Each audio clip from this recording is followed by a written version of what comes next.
పరిశుద్ధులు ప్రియులైన దేవుని పిల్లలందరికీ యేసుక్రీస్తు నామములో శుభవందనాలు తెలియజేసుకుంటా ఉన్నాను.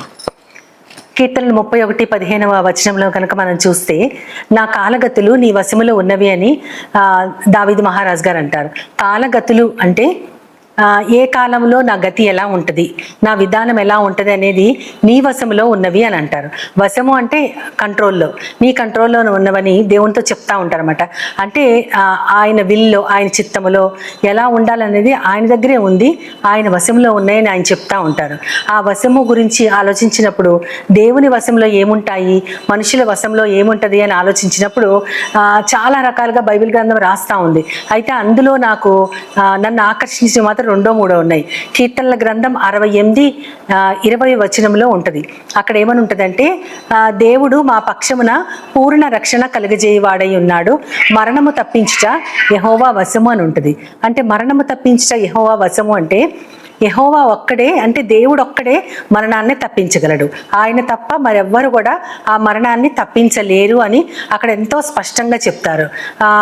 మన కాలగతులు ఆయన వశంలో ఉండటం మాత్రమే కాదు, కానీ మన మరణాన్ని తప్పించాలన్నా సరే అది ఆయన వశంలోనే ఉంది అని, అది ఎంత అద్భుతంగానో అనిపించింది.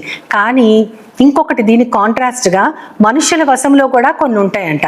అవి ఏంటి అంటే, సామెతల గ్రంథం 16వ అధ్యాయము 1వ వచనంలో మొదటి వచనంలో ఉంటుంది, హృదయాలోచనలు మనుష్యుల వశము, ఎవరి హృదయంలో ఉన్న ఆలోచనలు వాళ్ళ కంట్రోల్లో ఉంటాయి. ఇది కామనే. అంటే మనం ఆలోచించుకునేది బయట ఎవరికి తెలియదు. ఒక్కొక్కసారి మన ఆలోచనలు మనలోనే ఉండిపోతాయి. అంటే అవి మన కంట్రోల్లో ఉంటాయి. కానీ చక్కని ప్రత్యుత్తరం ఇచ్చుట దేవుని వశము, ఆయనకే అది సాధ్యమవుతుంది. చక్కని ప్రత్యుత్తరము అంటే మన హృదయంలో ఈ ఆలోచన ఉంటుంది, అది కనుక దేవుని దగ్గర పెట్టుకుంటే దానికి ఒక మంచి ఆన్సర్ ఆయన ఇవ్వాలి. ఆ ఆన్సర్ ఆయన ఇవ్వాలి అనుకుంటే మనం ఊహించిన దానికంటే కూడా ఆయన చక్కటి ఆన్సర్ మనకి ఇస్తారంట. ఎప్పుడు అంటే మన హృదయానికి ఆయన అధిపతి అయినప్పుడు. అప్పుడు మన ఆలోచనలు మన వశంలో ఉన్నా సరే మనకి మించిన, మనం ఊహించని, మనము అడిగిన దానికంటే ఎక్కువైనటువంటి మంచి సమాధానాన్ని ఆయన మనకిస్తారు. ఇది మనుషుల వశంలో ఉన్న దేవుడు మాత్రం దానిని తన కంట్రోల్కి తీసుకుని ఆయన మంచి ఆన్సర్ ఇస్తాడు. అయితే యోహాను సువార్త 2వ అధ్యాయంలో 24వ వచనంలో చూస్తే యేసుక్రీస్తు గురించి ఉంటుంది. అక్కడ ఆయన ఏమంటారంటే, ఆయన మనుషులందరినీ ఎరిగినవాడు, ఆయన వారి హృదయ ఆంతర్యములు తెలుసు గనక తనను వారి వశము చేసుకోలేదు. మనుష్యులను ఎరిగినవాడు యేసుక్రీస్తు, ఆయన దైవ కుమారుడు, కరెక్టే. ఆయనకి అందరి గురించి తెలుసు, వారి ఆంతర్యాలని తెలుసు కాబట్టి తనను వారి వశము చేసుకోలేదంట.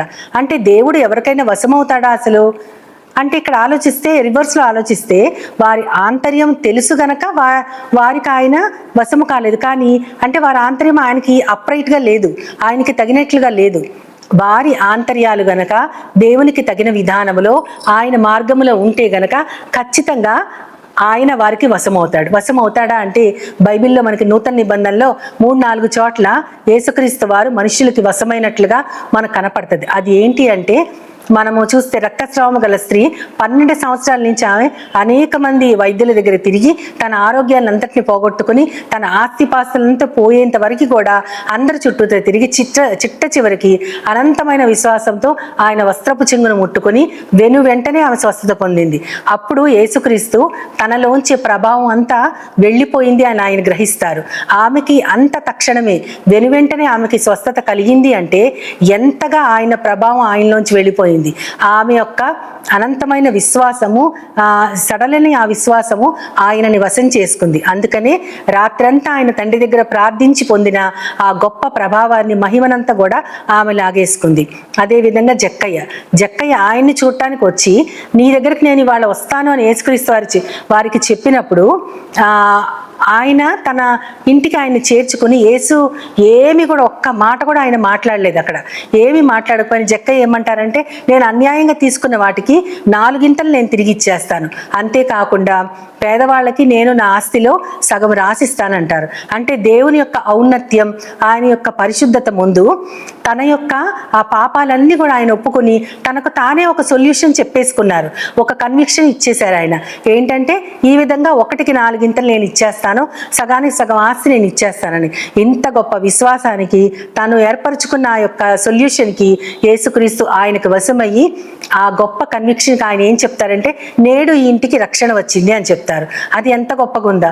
అదేవిధంగా సురోఫెనీకే వంశానికి చెందిన గ్రీసు దేశస్త్రాలు వచ్చినప్పుడు ఆమె ఎంతో హర్ట్ఫుల్గా భావించిన యేసుక్రీస్తు యొక్క వచనాలు ఆయన ఏమంటారంటే, ఆమె 2-3 సార్లు అడిగినా ఆమె ఏమి మాట్లాడకుండా ఆయన ఏమంటారంటే, అమ్మ పిల్లలకి రొట్టెలు కానీ కుక్క పిల్లలకి వెయ్యం కదా అంటారు. అది వినటానికి ఎంత బాధాకరంగా అవమానంగా ఉన్నా సరే ఆమె దానిని ఏమాత్రం పట్టించుకోకుండా యజమాని బల్ల దగ్గర ఉన్న కుక్క పిల్లలు కూడా ఆ రొట్టె ముక్కల మీద ఆధారపడి బ్రతుకుతారు అని ఆమె చెప్తుంది. అప్పుడు ఆమె విశ్వాసానికి ఆయన ఎంతగానో వశం అయిపోతారు. ఈ విధంగా మనం చూసుకుంటే మనుషుల యొక్క విశ్వాసానికి, వారి యొక్క పట్టుదలకి ఆయన వశమైన సందర్భాలు మనకి కనిపిస్తాయి. కాబట్టి దేవుడు ఖచ్చితంగా మనుషుల వశం అవుతారు. అక్కడ శారీరకంగా వశం అవడం కాదు, కానీ ఆయన యొక్క మహిమ, ఆయన ప్రభావం వారి వశం అవడమే మనకి అక్కడ ఒక నిదర్శనం. కాబట్టి మనం కూడా దేవుడు మన వశమై ఉండాలంటే యేసుక్రీస్తుని ఒక మార్గంగా మనం ఎంచుకుని ఆయనను అనుసరిస్తూ ఆయనలాగే కొనసాగితే